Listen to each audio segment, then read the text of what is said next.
Good morning, everyone. This is Dr. Ogunjobi. I hope you can see the screen. So I'll be taking you through the elements of trade. That is session 6.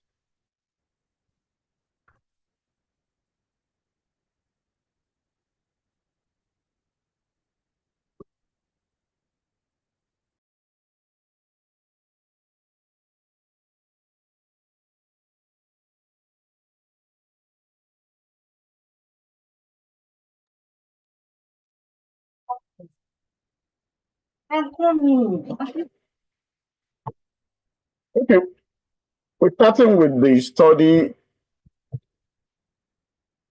of the elements of trade, as I said.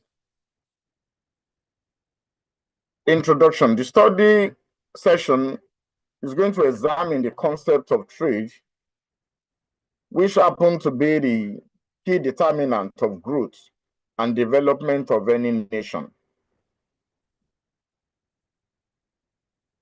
And in this session, we are going to understand how a country cannot live in isolation. I mean economic isolation. And of course, we're going to learn the basic elements of trade, as well as the role of trade in nation building. In this session, we are going to go through the theories, policies, and regulations of international trade, which means that at the end of this session, you will be able to understand and be able to define so many concepts that has to do with trade. You will be able to explain the meaning of trade and be able to describe the barter system. Because in this class, I'm going to take you through the merits and demerits of barter system. You will be able to identify the divisions of trade. And of course, we should be able to distinguish between the internal trade and external trade. While at the same time, I'm going to explain the motive for international trade. Why do we venture into international trade? Then, of course, I'm going to discuss with you the elementary trade theories. While at the same time, we're going to handle the merits and demerits of international trade. We're equally going to discuss the trade policies and regulations. And of course, we should be able to explain the reasons for trade regulation.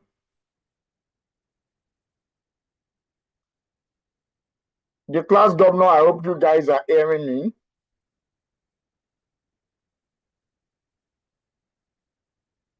So we can hear you. Thank you. So we're going to handle the concept of trade. What do we understand by trade? In the simplest form, trade is just the exchange of goods and services, or both. That is in the simplest concept. But in the broader time, we can define trade as a buying and selling, an exchange of goods and services among people or countries.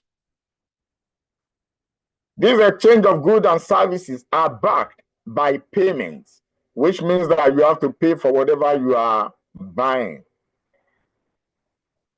All these must happen in a given period of time. What are the functions of trade? What do you think trade does in an economy? It helps us to satisfy human wants. All our needs are being catered for by trade.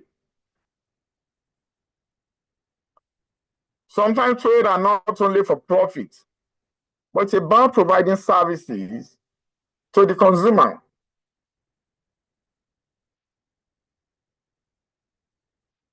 It's also a key element in providing essential social activities and economic activity in the country. How does this trade comes about? It started with barter. And what does barter means? It simply means the exchange of goods with goods without the usage of money. For example, I need yam tuber, and I will now be looking for who has yam tuber. I'm ready to exchange it. I mean, I need yam tuber. And there's another person, and I have Gary. Let me take that again for clarity purpose. I need yam tuber, a tuber of yam. But I have quite a sizable quantity of Gary. So I have to look for someone who has yam tuber, but equally need Gary. So trade by barter now means giving my Gary in exchange for a tuber of yam that I need. But you will agree with me that this exchange comes with its own complexity in terms of size, quantity, amount. Another example is when I want to construct, or I decide to construct, let's say, a house now, and I have cow to give. So what is the size or the quantity that will be ready to give out in exchange for someone to provide construction services for me? Though barter system enable early economic interaction and cooperation, which means that it makes possible for exchange of goods and services even without the usage of money. And those are the systems that provide the exchange of goods and services to the people in the olden days, when money has not been invented, another medium of exchange. Barter system has its own advantages. It does not give room for concentration of wealth in certain or with certain individual. So the major issue of income inequality that is ravaging the economy recently were not there at that time, because there is no room for long-time store of value. You produce what you need, and those who cannot produce, you exchange it for what you have. It is a simple and straightforward system. I need a tuber of yam, collect it. You want Gary from me, I give it to you. No complex system. It is just straightforward. It gives room for optimal use of local resources, because you use your resources to grow what you can produce. And those you cannot produce, you are going to get it in exchange for what you have. Then no overproduction or unemployment. You have to eat. You have to live. You have to make a living. You have to engage in the production of one thing or the other. And basically at that time, it is an agrarian economy where some might specialize in the production or the cultivation of maize, while others on cassava. But barter system allows the person that has cassava to exchange it with maize from the person that has maize without any complexity. It encourages division of labor, gives you room to specialize or to involve in the production of a particular goods and services that your resources, which are within you, will allow you to venture into. Then there is no issue of foreign exchange. Since the issue of international trade were not that common as at that time. Though history shows that we have issue of slave trade, but that even came at a later stage. Then the barter system has its own demerits, which are disadvantages. You have the issue of double coincidence of wants. What I want is what the other person wants. I have here a tubal of yam, and I want a tubal of yam, and most people I'm meeting, they also have a tubal of yam.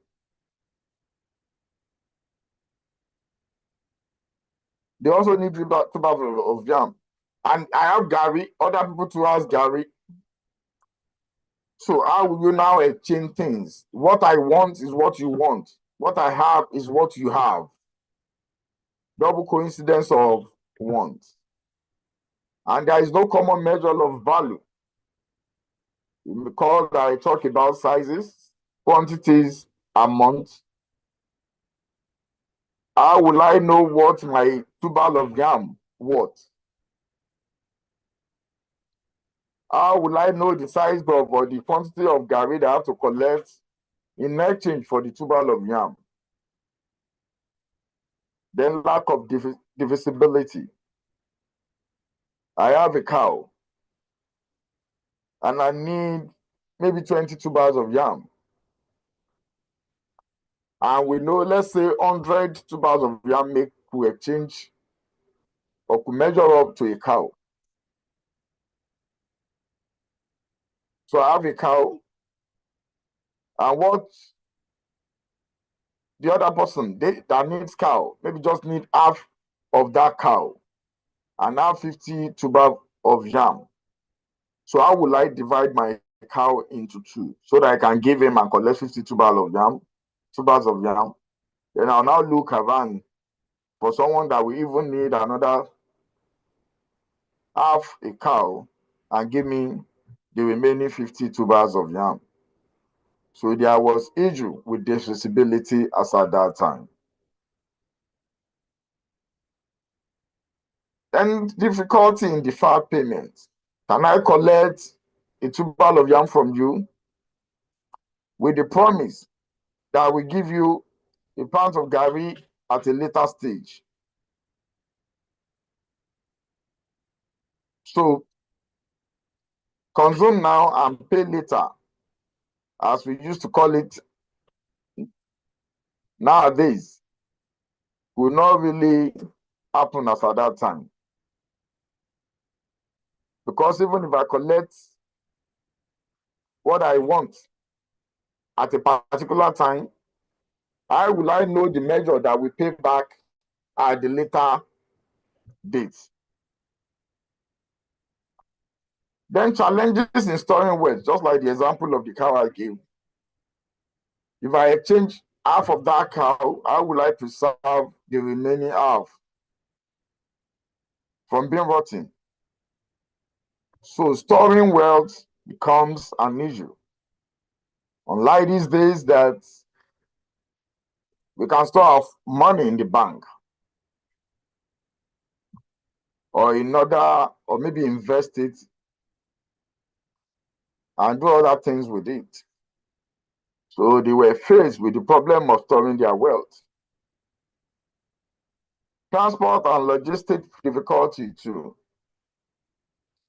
Because I have to move around looking for who is going to require what I need and who actually want what I have. So we need to move on. And you know, during those olden days, maybe a particular community are fond with cultivation of cassavas. And those other communities that specialize in the cultivation of maize is quite distant from us. So those with cassava has to travel to other community facing transportation and other logistic difficulties in exchange of goods or services or both. Then came the transition to money economy, which now gave room to modern trade to be possible. Because modern trade uses money as a medium of exchange. Buying is now being separated from selling. During the barter days, those two comes together. Those who want to give and those who want to collect. Buying and selling. But money gives room and separates buying from selling. Money simplifies trade and solve quite a sizable number of issues or demerits of barter system. Then why do we engage in trade? Why do we engage in exchange of goods and services? Due to specialization and division of labor. Will we agree with me that some people or countries specialize in the production of certain goods? It is easier for them to produce such goods at a lower cost. And those people that need it, who specialize on the other production of other goods too, we easily exchange it with the usage of money, medium of exchange. Then due to comparative advantage, because for some countries or areas, they have comparative advantage in the production of a particular goods than others. For example, because of the natural resources we have, which is oil, it is easier for us to produce and export oil, crude oil. Why to some countries, it is easier for them to process, or it is easier for them to produce cars. For example, like USA. So comparative advantage advise that it is better you specialize and produce good in which you have lower opportunities costs on. Then economies of large scale. There are some people or countries who produce good in mass or large quantity, which means the cost of production of those goods will reduce. So the average cost of such goods will reduce because of the economies of large scale. So it will be cheaper for them to produce such goods than countries who could only produce those goods in smaller quantity. It is equally important for us to understand forms of trade. We might have been hearing about bilateral trade, and bilateral trade. What this means is simply trade between two individuals or countries. Then on another hand, we have multilateral trade. Multilateral trade simply means trade among more than two individuals or countries.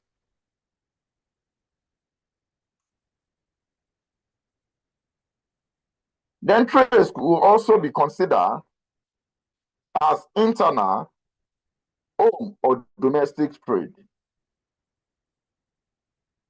While on the other hand, we have external, foreign or international trade. The internal trade are trade that occurs within countries' border. It could be within the local government, within the region, within the national, but the most important thing is it must be within the country. It could be trade between Lagos and Aba and Onitsha.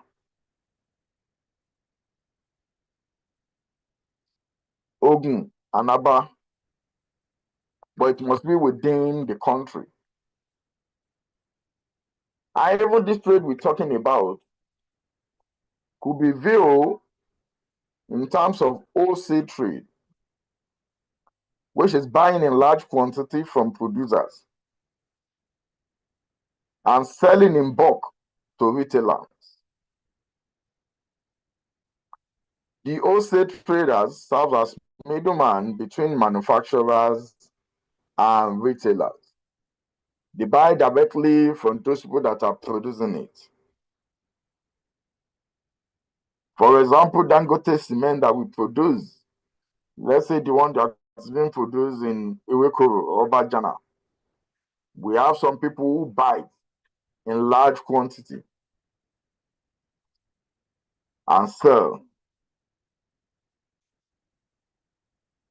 to retailers. Retailers, on the other hand, buys from the wholesalers and sell directly to consumers.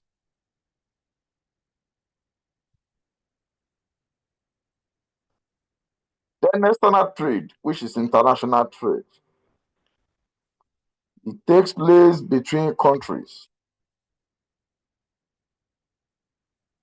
It involves importing goods from other countries and exporting goods to other countries. Import is when we get goods or services from countries outside Nigeria, even if it is Ghana. If we import goods from Ghana, it is regarded as international trade. Even Benin Republic, it is an international. From one nation to another, international.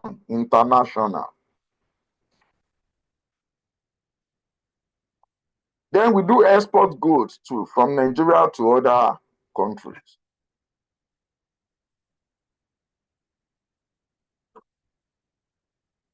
When we involve in international trade, it promotes specialization and comparative advantage.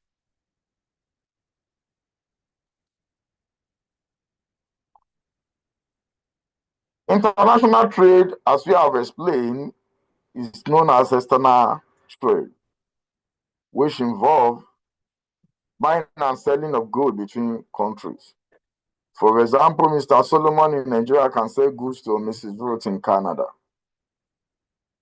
Then we have different types of international trade. Export trade, selling goods to other countries. Import trade, buying goods from other countries. There is another third one that is equally very important. As an economic student, we need to know this. That we have another form of international trade known as entry port trade. What do we mean by entry port trade? That is, we exporting goods that we import from another country. We don't just export, we export it after we might have added value to it, after processing it. It's not just that we import and export the way it is. There must be value addition. Nigerians do export crude oil to Canada. Canada refine these products and sell it to other countries, such as USA. So this kind of trade is known as entry port trade. For clarity of purpose, I try to tabulate it so that we can get it clearly. For differences between entry port and export. If it is export trade, direct sales to another country, you export it to another country. But entry port trade, you will export it after the importing it and processing it. Yes, you add value to it before you export it. The difference between domestic and foreign trade. Domestic are within the country. Foreign trade are between countries, from one country to another. It could be Nigerian, Ghana, Nigerian, Togo, American, China. It must be between countries, from one country to another or to others. For domestic trade, we don't necessarily need foreign exchange. For example, if I buy clothes from beauty ventures, I'll pay in cash, which is Naira. But if I have to buy goods or clothes, that same clothes from abroad, or similar clothes from abroad, I have to pay in dollars. You might say, okay, it's an imported clothes, but you are paying in Naira here. But don't forget that the importer of such goods or clothes pays in dollars or foreign currency that is required as at that time. For domestic trade, there is high mobility. You can easily take your goods from one place to another within the country. But when it has to do with international trade, there is low mobility because we have rules and regulations guiding the movement. Each countries have their own rule and regulation to protect their local industry or to protect the inflow of goods and services into their country. Demand and supply for domestic trade is quite easy, freely operated. But for international trade, there is restrictions. We have laws that restrict trade between two countries. So we have laws that restrict trade within the countries too, but not as complex as that of the international trade. Domestic trade is within local government, states, within the country. That is the most important and the key word. Whereas specialization is for foreign trade is from one country to another, between countries. In terms of transportation cost and risk, it's lower cost and risk. But for foreign trade, there is higher cost and risk. For local trade, if it is within the same area that they speak the same language, no language barrier.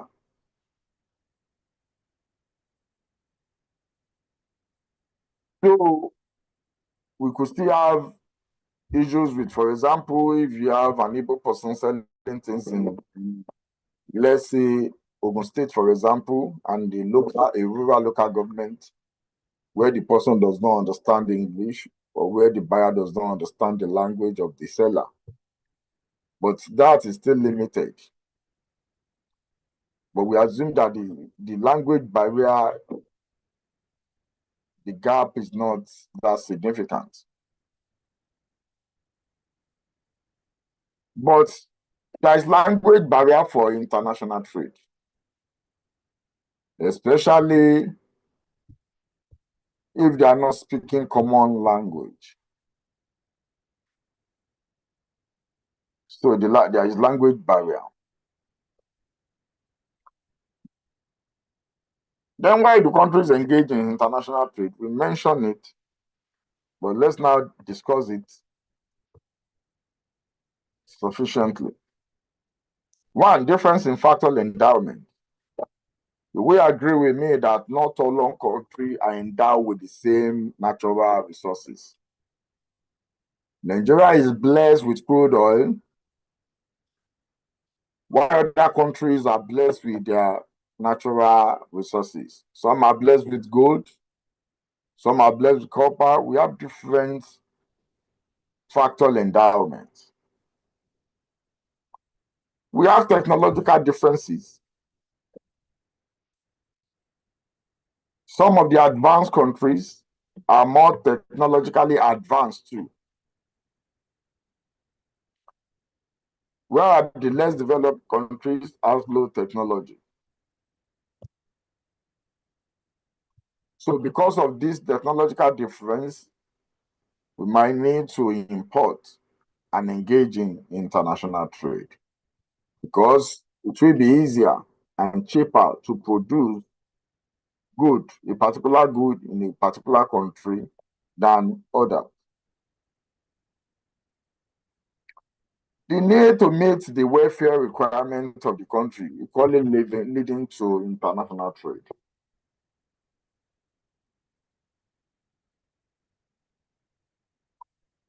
You agree with me that specialization leads to higher productivity of a particular product? Whereas in some other countries, that goods you are producing to be,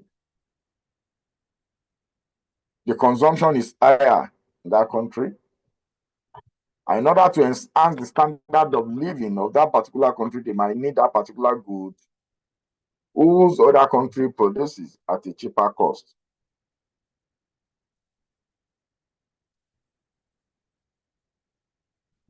Then the similarity in demand.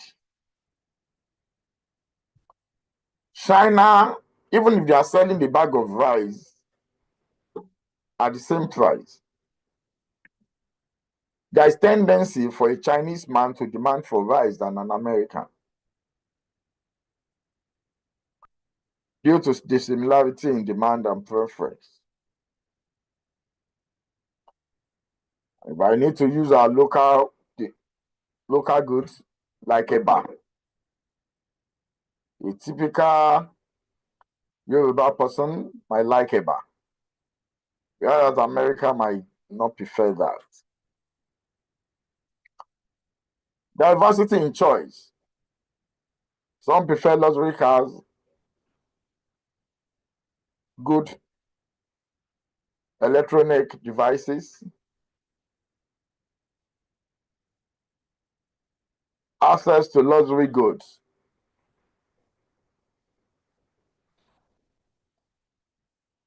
Then economies of scale too.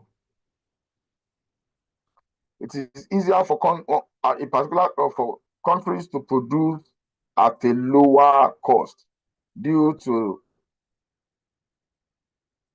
large production of that particular product, which will lead to better pricing because there will be reduction in prices. The average cost will reduce as a result of large production of that particular good, thereby enjoying the benefit of economies of scale. Then we have increased competition. Increased global competition may aid to spur domestic productivity and improvement and innovation. When you know that goods are being imported or are being produced in another countries, which is similar to what we are producing, we need to improve our own quality too. And of course, we need to innovate. Maybe we make it different or special to what is being imported so that we still have demand for that particular goods. Then political and historical reason. Trade influences by legacy or relationship that one country has with another. Then now coming to the theories of international trade. For this lecture, we handle three basic theories. I'll talk about the mercantilism, theory of absolute advantage, and of course, the theory of comparative advantage. Mercantilism emphasizes accumulation of wealth through trade surplus. What the mercantilists believe in is just to encourage the exportation of goods and services that are being produced in their country. They just want to accumulate wealth and discourage importation so that they will have trade surplus. So mercantilists, regardless of their well-being or the well-being of that country, it doesn't matter to them. What they want to do is just to acquire wealth. So they do more of, they encourage people, their indigenes, or nationals, to produce more goods and export it, and discourage people from importing goods from other countries. This system was practiced in Europe between 1500 to 1700. Mainly, Great Britain, they indulge in this. France, Netherlands, Portugal, and Spain. It's a zero-sum game in which one losses is another one person's gain. So if they export, they gain, their gain is equal to what the countries they are exporting to will lose. It's a zero-sum. This theory is exploitative to colonies. You just want to take their wealth and bring it to the European nations at that time.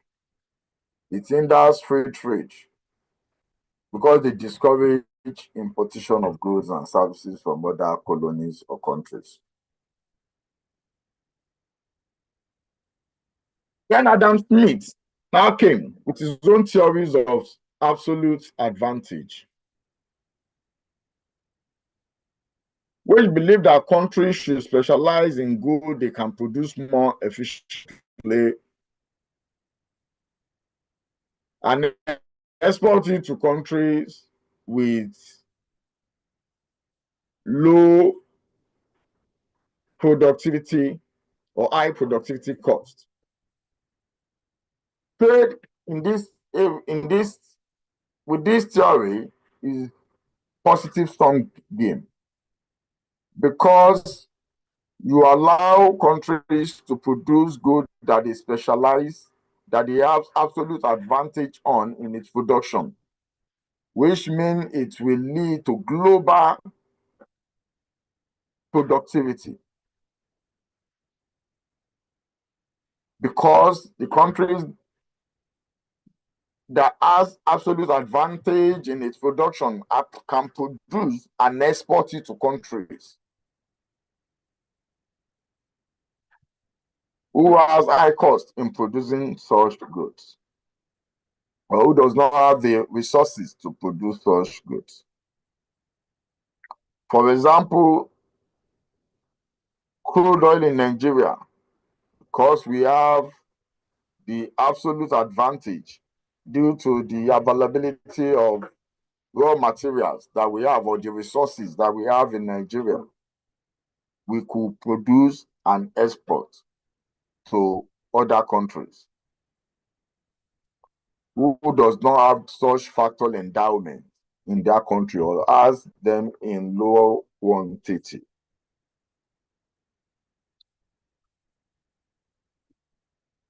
Then we import, for example, cars from countries who has absolute advantage in its production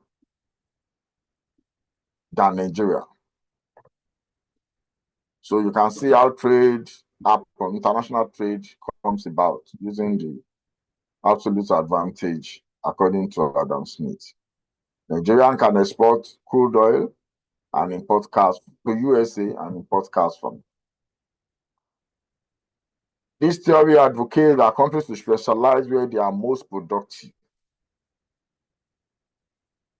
But David Ricardo now take that theory forward by saying that even if a country is better at producing both goods, that is, in producing two goods, it is more beneficial to specialize in one where it has a lower opportunity cost, where it is easier for them to produce than the other.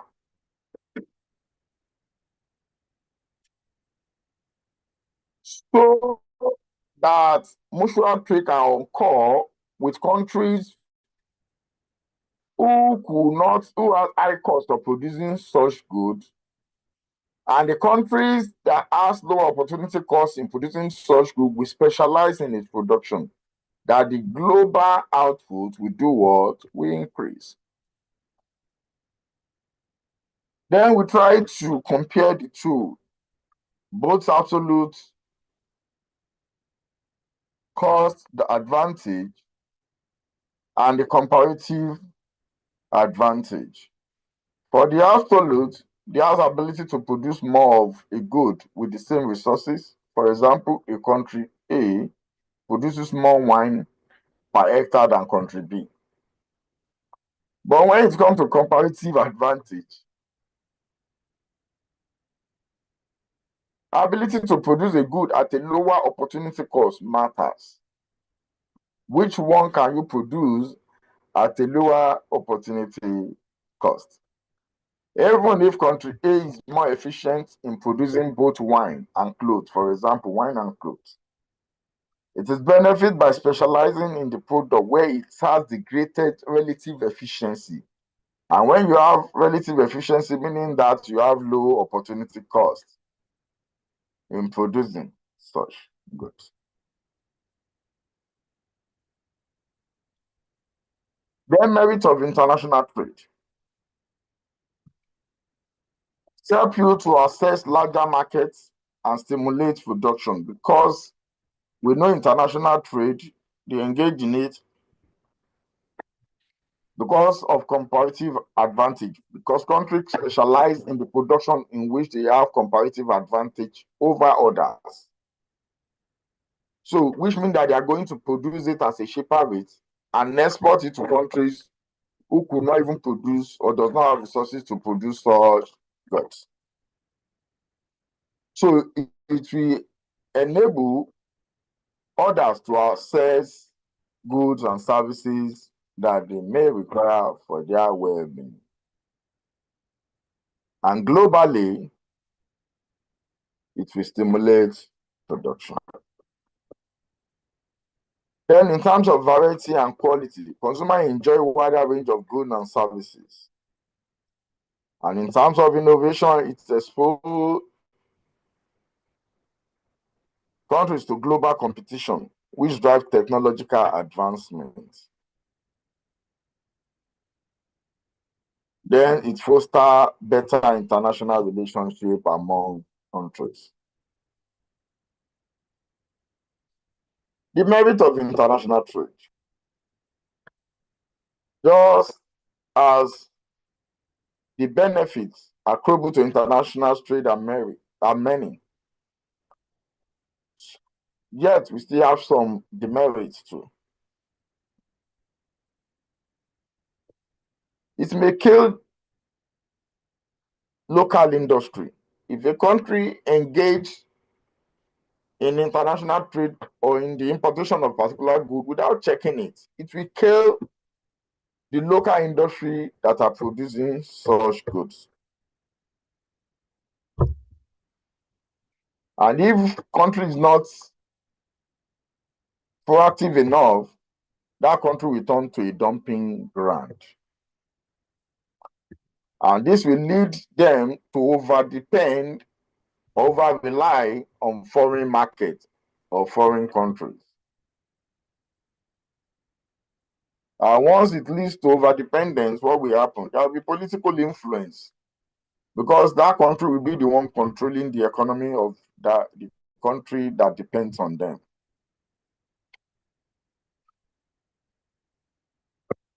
Then if care is not taken, it will lead to cultural erosion. Because the local industry that depends so much on other or bigger or developed countries will lose their cultural value because they will only be depending on the imported goods and services.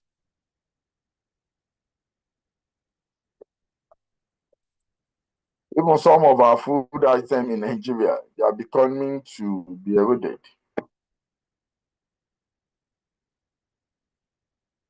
Raphael, I'll give you opportunity to ask your question. Then international trade and policy and regulation. Like I said, there's various rules and regulations put in place by countries to check imported goods. To prevent the country from being a dumping ground or to protect the local or infant industry. Even the adire we're doing in Nigeria, they started to produce such adire in China and other countries. But due to comparative advantage and specialization and economics of large scale, these people were able to produce the look-alike adire at a cheaper rate, which make it more expensive than the one we are producing in Nigeria, or let's say in Abeokuta. And because the imported one are cheaper, we say that people prefer to patronize the cheaper one that is even equally nice. So when there is no demand for the locally produced one, before you know it, the producers will be running out of, will be running at loss. And before we know it, if care is not taken, we will depend solely on the imported adire and lose the cultural value that we have, and the local markets and local industries too will fold up. So to prevent this, the government introduced tariff, which is tax on imports to protect domestic industry and, of course, to generate revenue to cater for the needs and provision of infrastructure in the country. Other import control include quota system. They can place outright embargo or ban on the importation of particular goods. And the reason why government do this, we have explained them, which is to protect the infant industry, to address the issue of wage disparity and protect domestic producer. Even employment opportunity too, we need to protect them. If not, when we rely solely on imported goods, people will be out of market and there will be mass unemployment in the country. Also, for national security, we need to check what they are bringing into our country.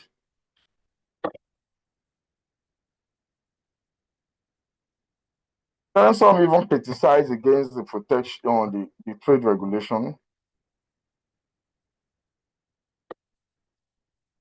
They said the protection may impede the industry maturity. Foreign wage advantage too will come up. No guarantee that reduced imports, reduction in import will increase employment and so on. We have the concept of free trade, which means no artificial barrier.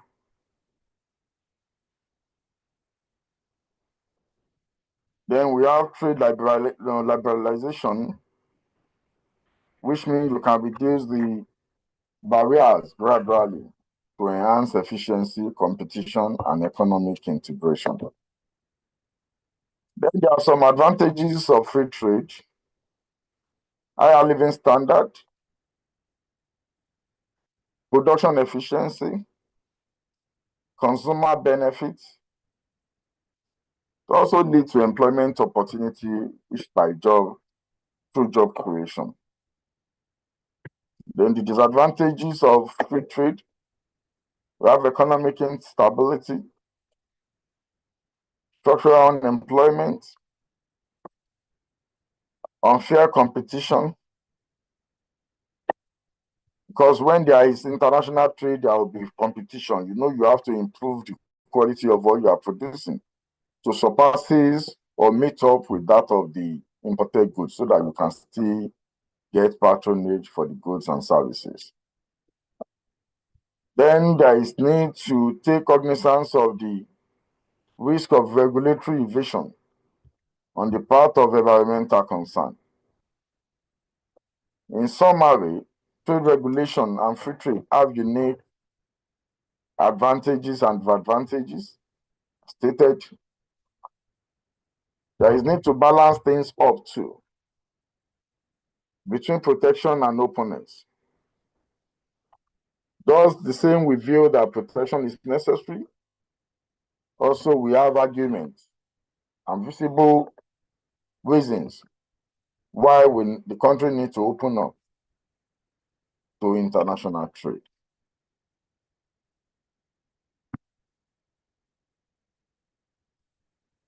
Then with this study has thrown more light on the concept of trade within the concept of both local and international trade.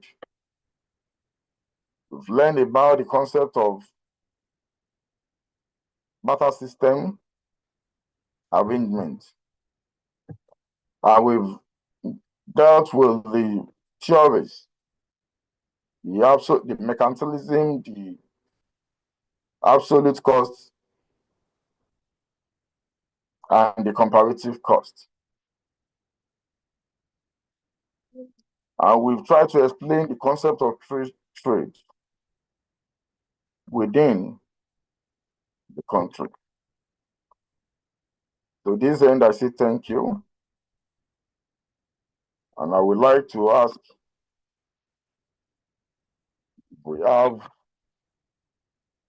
any question. I know Raphael Raphael.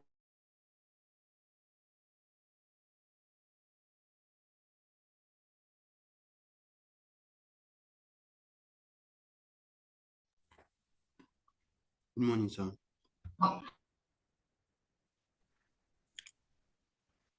Good morning, sir. Good morning. Yes, sir. My question is as regards the comparative cost advantage. I will need more explanation on that. Yeah. Can you share more light? What do you understand by comparative advantage with this explanation given? Comparative advantage. Yes. One has to have specialization in his or her goods. Now, Sir? comparative advantage, Yeah. in the simplest form, is that the country, David Ricardo came up with it as an improvement to the absolute advantage theory propounded by Adam Smith,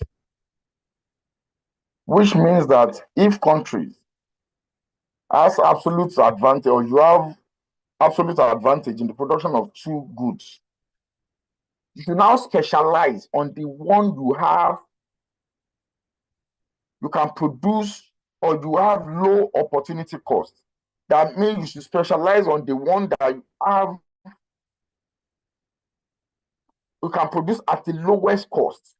So that is easier for you to produce. I'm just trying to break it down in the simplest form.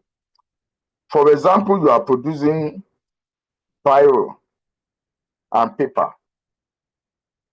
Which one is easier for you to produce at the lowest cost when you compare it to the paper? Globally, too, when you compare the price of that biro you are producing, are you able to produce at the lowest cost at a cheaper rate than others? So the comparative advantage now asks you to specialize on the one you can produce the lowest opportunity cost rather than saying you want to be producing the two together. The reason for this is that so that the other products you are producing, for example, the paper, maybe we have other countries that is producing paper that is easier for them to produce paper than you. So you allow the other country to specialize on the one that they can produce at the lowest cost than you, and you concentrate on the one you have comparative advantage on, or comparative cost advantage on. Is that clear? Which one is easier that you can produce as the lowest cost? So the comparative advantage asks you to specialize on that. Is it okay? Yes, sir. Okay. Oluyori, can we have you? Okay, sir. Thank you, sir. Thank you for this teaching. But my question goes like this: from this trade by barter, I just want to ask a question concerning that in olden days, Yes. maybe for example, myself, I wanted to build a house, like Yes. building a house with clay. And I have many of my friends around me that can maybe they can help me to build. And I built my own, and I too, in terms of their own too, I went to their place to build their own. Can we call it trade by barter, sir? Thank you. Yes. Because you are exchanging your services with their services. They help you, just the olden days that they help some to farm, they go to your own farm, they do your cultivation. Tomorrow you go to another farm to do their cultivation. You are not collecting money in return, but rather you are exchanging your services with another, with the service too you are rendering to them.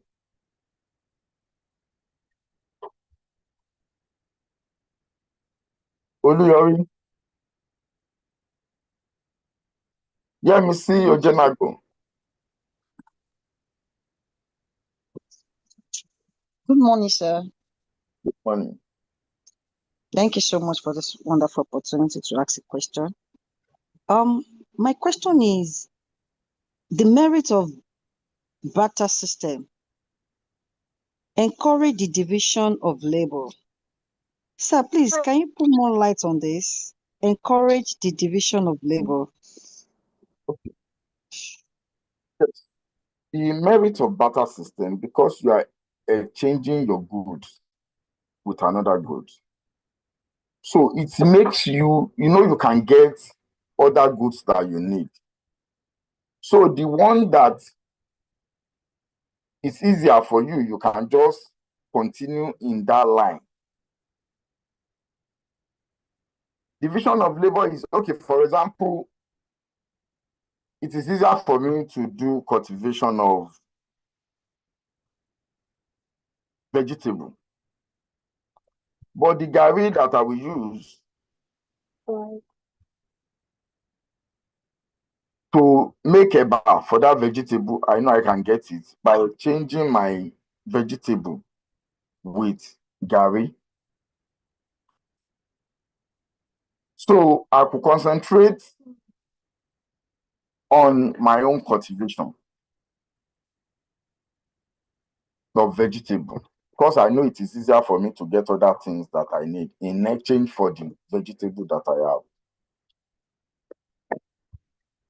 Unlike whereby I will now concentrate, I would want to do this, do the cultivation of vegetable, go into garri again, go into other things that I need, go into other things that you need. So all those your wants, you cannot meet them, you cannot produce all of them. So it is also this division of labor that even leads to like specialization as well.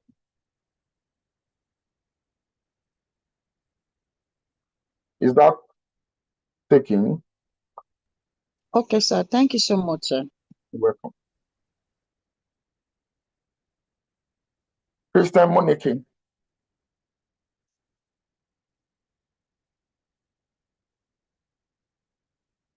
Kristen.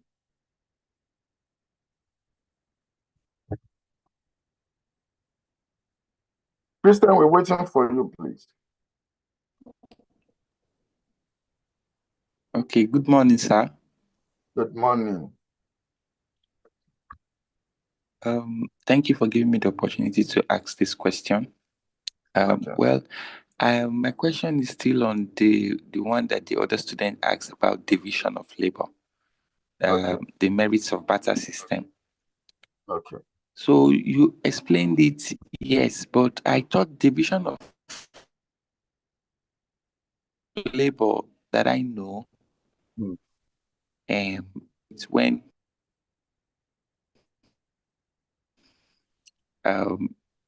people are working in a particular place, and then they I don't know if it's related to what you explained, but I don't really get it clear when you said maybe another word can be used instead of division of labor.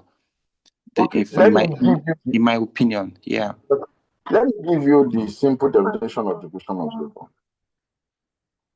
It's the separation of work process into a multiple task, with each task carried out by different person or group of person. Okay, let me use which leads to specialization. Recall that I said it leads to specialization and increased efficiency. For example, let me just use one single production. In the construction of, someone gave example of building houses, construction.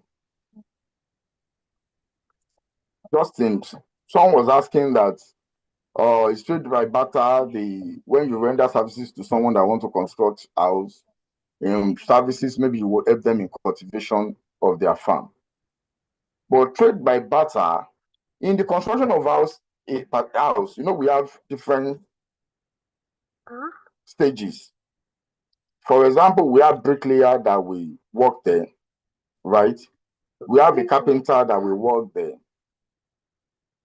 We have someone that will clear the ground or dig the ground. But because